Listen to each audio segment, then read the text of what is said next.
thought of making a video of myself talking. And the reason I wanted to do this is only because I've recently been enjoying a lot of YouTube videos of people talking.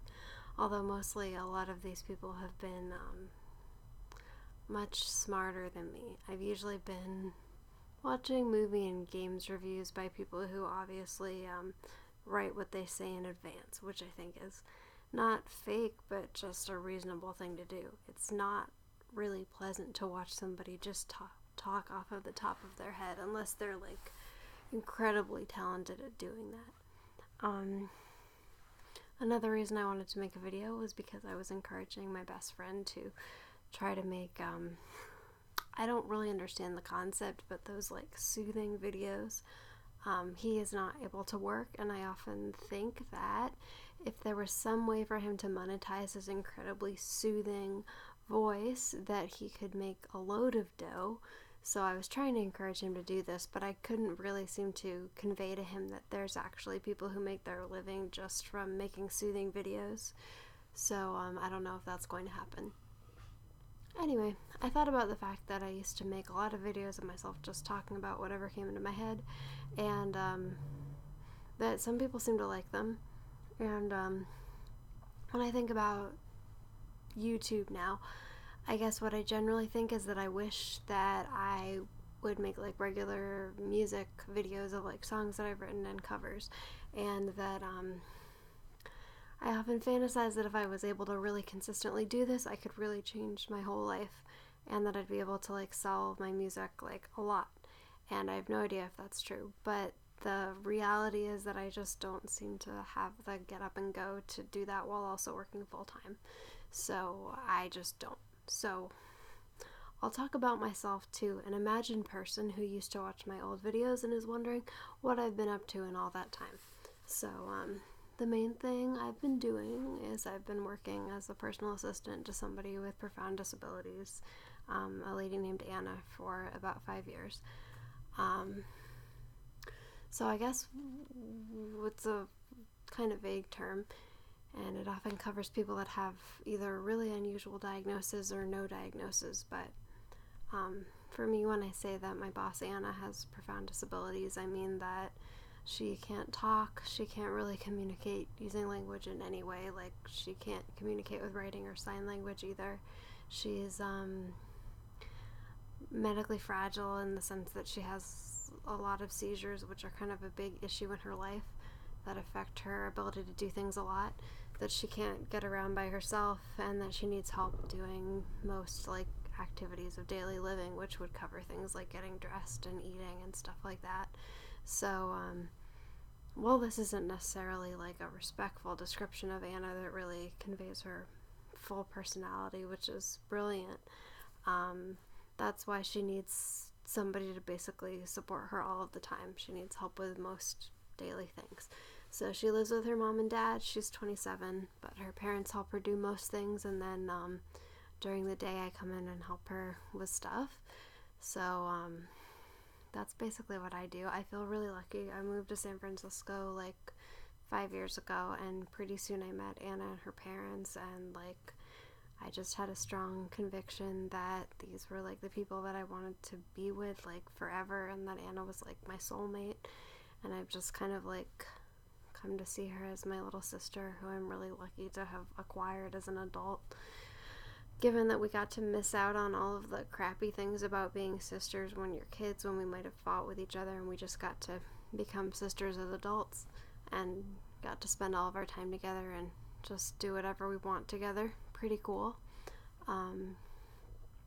I like to make videos of Anna, but they're usually ones that I just share with her family and my own friends, because let's be honest, if you're a girl and you post any kind of videos or pictures of yourself on the internet, you usually get to hear a lot of threatening or sexual or both type commentary from men, and I don't want to put my boss / sister in line for that sort of thing, especially because since she's not able to communicate verbally, I'm not sure that she can really consent to put herself in that kind of situation or understand the kind of things that somebody might say to her on the internet. So it's too bad. I really like making videos about her because I feel like a lot of people don't necessarily know what life is like with a severe disability. People don't necessarily understand like all the complex things that are involved when you need that level of help, and they also don't necessarily have like a positive, they don't understand all the things about a life like that are positive or neutral, that aren't necessarily tragic. Just because somebody needs a lot of help,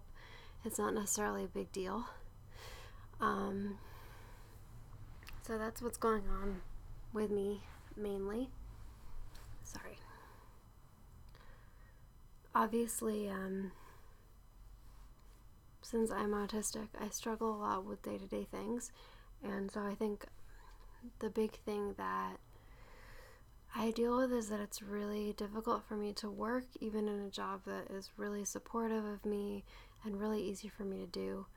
It's still hard for me to work and just kind of do day-to-day things, like figure out what I'm going to eat, how I'm going to like bathe, just like sort of simple things like getting up in the morning and like figuring out how to get dressed and get ready to leave the house are still really hard for me. I think like when I started posting a lot of vlogs on my YouTube channel, which was in about 2009 and 2010, I think I was in my early 20s, and I was just starting to understand how difficult a lot of these things would be for me as an adult. And that really changed my perspective on life, because I don't think I had realized how hard like day-to-day life was going to be for me. Nobody in my life had really understood that this was going to be like an aspect of having a developmental disability for me. I feel like I was always just told when I was growing up that being autistic was something that might make me like unappealing to other people. I feel like I was told more about how to please people, but I wasn't taught that much about how to actually function. And like to a degree, if you have like disabilities that affect your ability to function day to day, there's not necessarily, sometimes there's nothing that you can tell someone or teach someone that will give them abilities that they just don't have. So yeah, for me, a big part of my day-to-day life is that I struggle to do pretty much everything. So that's an exciting truth bomb. If you watch some of my older videos and you I wonder what happened to this girl when she grew older. Now I'm 28. I still struggle with a lot of the same things. I'm really lucky that my roommate Rachel and my client's dad Richard and other people in my life often like step in to help me when I'm really struggling with things, but I don't get any formal supports, and sometimes I really have a hard time. So sorry, I'm just trying to charge my computer. I'm on a kind of like a 2-computer deal right now, and my old computer, which is the only one that I can record videos on, really needed to be plugged in because it's always kind of hard to tell when it's going to stop working. I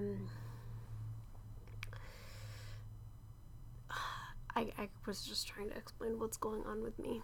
So one thing I was thinking about, which I think is interesting, but possibly because I've had a little bit to drink tonight and I may not be totally on top of the ball verbally, one thing that I think about a lot is how, as an autistic person, I experience a lot of discomfort in situations that other people may not think are difficult.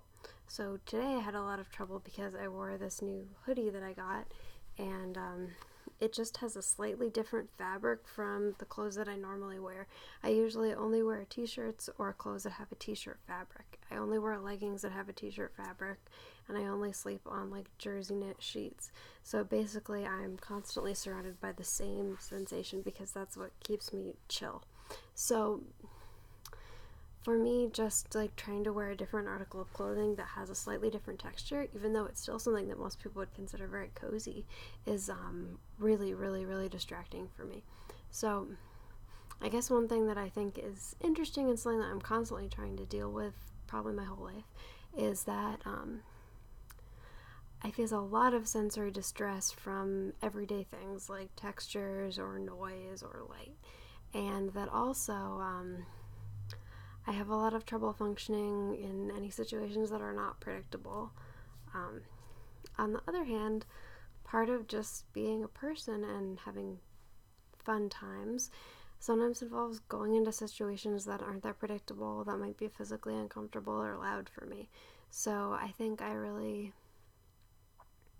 throughout my life, I've kind of gone back and forth between, will I put myself in situations where I'm uncomfortable? Will I just like dull myself to my own discomfort in an attempt to like fit in or not like miss out on fun things? Or will I be really self-protective and try to keep myself feeling safe and be mindful of like my own sensory needs, when that might mean that I'll miss out on a lot of fun things in life? So I don't know. I feel like that's something where I'm always kind of in between and trying to find some kind of happy medium, or kind of imagine that I could find a set of rules that would enable me to figure out exactly how uncomfortable I should make myself in order to have a fun time. And yeah, I'm still quite unclear on that, and that's probably always going to be the case. Why am I making this video? I think I already explained. I was just thinking it might be fun to make some videos of myself talking. I, a long time ago, deleted some of my early videos because I had expressed some views about disability that I didn't necessarily agree with when I was older. I recently saw an autistic person say online that maybe there should be a rule that like 5 years after you've been diagnosed with autism, you can't go around talking about your opinions on autism because you don't really have the experience to have like really formed opinions. For me, I was diagnosed when I was like 9, so that would have been when I was 15. But even at the point when I was making those videos when I was like 19 or 20 or 21, I still didn't really have a good sense of like disability community. So I don't know, some of my earlier videos, I feel like I don't really have enough experience to say the things that I'm saying, and that's why I deleted or made private a lot of those videos. However, I've since then had a tendency to think, wow, I don't really want to put a lot of stuff online that's under my real name no matter what. It's just kind of weird to be talking about personal stuff under my real name so that any random person who interacts with me in my day-to-day life could just like look it up, or like any family member or a casual friend or even a close friend could see like another side of me where I'm privately talking to a camera about personal business. How do I feel about that? I'm sure that somebody my age has probably written a think piece on how the prevalence of this has affected millennials.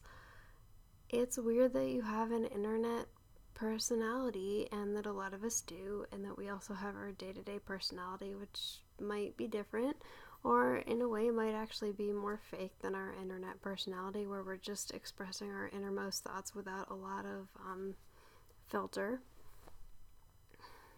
Anyway, my conclusion is I don't really think there's anything wrong with me making a video under my real name, or at least associated with my real name, where I just talk about my thoughts and personal experiences.